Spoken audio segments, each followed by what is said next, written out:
देश की अर्थव्यवस्था इसको सुधारने के तमाम बड़े बड़े दावे मनमोहन सिंह और चिदंबरम की टीम कर रही है, वो पटरी पर लौटती नहीं दिखाई देती। तीन बड़ी खबरें इस वक्त की। सेंसेक्स करीब 750 अंक नीचे गिरा है आज, और $1 की कीमत 62 रुपए अब तक के सबसे रिकॉर्ड स्तर पर जा पहुंची है। इसके साथ साथ सोना, जिस पर इंपोर्ट ड्यूटी बढ़ाई थी सरकार ने हाल ही में, उसकी कीमतें बढ़ गई हैं। करीब 10 ग्राम सोना 1100 रुपए महंगा हुआ है।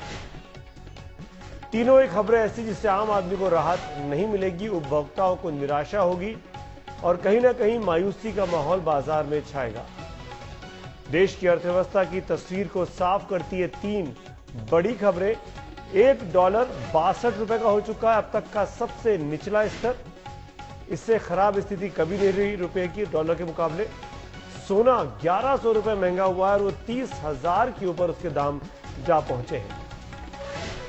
और तीसरी बड़ी खबर आज की कि सेंसेक्स में 750 अंकों के लगभग 749 पॉइंट की रिकॉर्ड गिरावट दर्ज की गई है।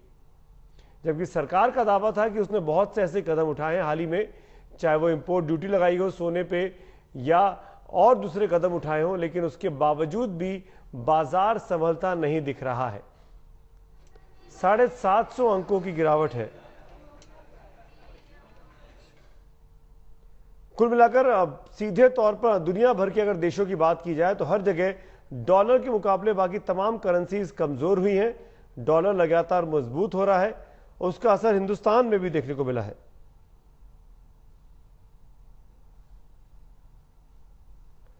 और हम बता दें आपको, यहां पर सिर्फ डॉलर की बात ही नहीं है, सेंसेक्स में 750 अंकों की गिरावट है। रिकॉर्ड अंक पे जाकर नीचे गिरा है। आज करीब 749 पॉइंट सेंसेक्स में मार्केट आज क्रैश हुआ है। इसका सीधा असर यह है कि जो लोग शेयर बाजार में डील करते हैं, शेयर बाजार में शेयर खरीदते बेचते हैं, उनको आज भारी नुकसान उठाना पड़ा होगा। दिखाना चाहिए कि बाजार के एक्सपर्ट्स क्या कहते हैं। जो जिस तरीके से बाजार में आज गिरावट आई है, क्या कहना है एक्सपर्ट्स का, उनसे बात की मेरे सहयोगी ऋचा रावत ने। आज सुबह मार्केट खुलते ही दो बुरी खबरें आई अर्थव्यवस्था के लिए। पहला कि बाजार 400 पॉइंट से भी ज्यादा नीचे खुला, दूसरा कि रुपया 62 रुपए के लेवल पर पहुंच गया। क्या इसकी वजह है, जानते हैं मार्केट एक्सपर्ट जगन्नाथम जी से। सर, आपसे जानना चाहेंगे क्या ऐसी वजह थी जो मार्केट, सबसे पहले तो बात करेंगे मार्केट की, कि शेयर मार्केट एकदम से 400 पॉइंट नीचे गिर गया। जरूर, आई थिंक अब जो इंडिया का जो इकोनॉमी का जो वीकनेस है, आई थिंक 2-3 साल से चल रहा है, वो धीरे धीरे मार्केट में शो अप करना शुरू किया, क्योंकि गवर्नमेंट पॉलिसी डिसीजन लेने में बहुत देर कर दिया। और साथ के साथ रुपये के हिसाब से देखें तो आरबीआई कितने भी कोशिश करे वो कुछ फ़ायदा नहीं हो पा रहा है, क्योंकि आरबीआई हमेशा रिएक्टिव फॉर्म में आ रहा है। दैट मीन्स जो भी हो रहा है इसके दैट मीन्स कुछ इवेंट होने के बाद उसका केवल मेडिसिन दे रहा है। आई मीन एक परमानेंट सोल्यूशन निकाल नहीं पा रहे। आई थिंक उस हिसाब से देखें तो एक तरीके से पॉलिसी मेकिंग की जो डिले हुई, आई थिंक वो सब अब मार्केट में दिखना शुरू। इकोनॉमी के हिसाब से 2-3 साल से वीक हो रहा है। आई थिंक मार्केट में धीरे धीरे अब शो करना शुरू किया। आज रुपया 62 के लेवल पर पहुंच गया है, बहुत ही ज्यादा वीक हो चुका है डॉलर के मुकाबले। अब कितनी हम गिरावट इसके आगे और भी देखते हैं। पहले कहा जाता था कि शायद 60 पे ही रुक जाए या फिर 61 पे ही रुक जाए, लेकिन आज 62 रुपए पे पहुंच गया है। अब इसको और हम नीचे गिरते हुए देखेंगे क्या आगे? जरूर, आई थिंक चाहे टाइम लग सकता है, बट इजीली 70 रुपये देखने के लिए मिल सकता है। आई थिंक इंडिया का सबसे बड़ा प्रॉब्लम है कि जो ऑयल और जो इम्पोर्ट करते हैं हम, उसके बिल लगातार बढ़ते जाएंगे। आई थिंक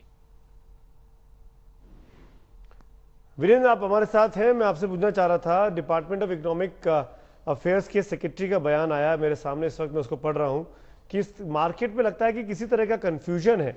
हमने किसी को भी बाहर की कंपनियों में निवेश करने से रोका नहीं है, बस इतना कहा है कि निवेश करने के पहले हमसे पूछना होगा।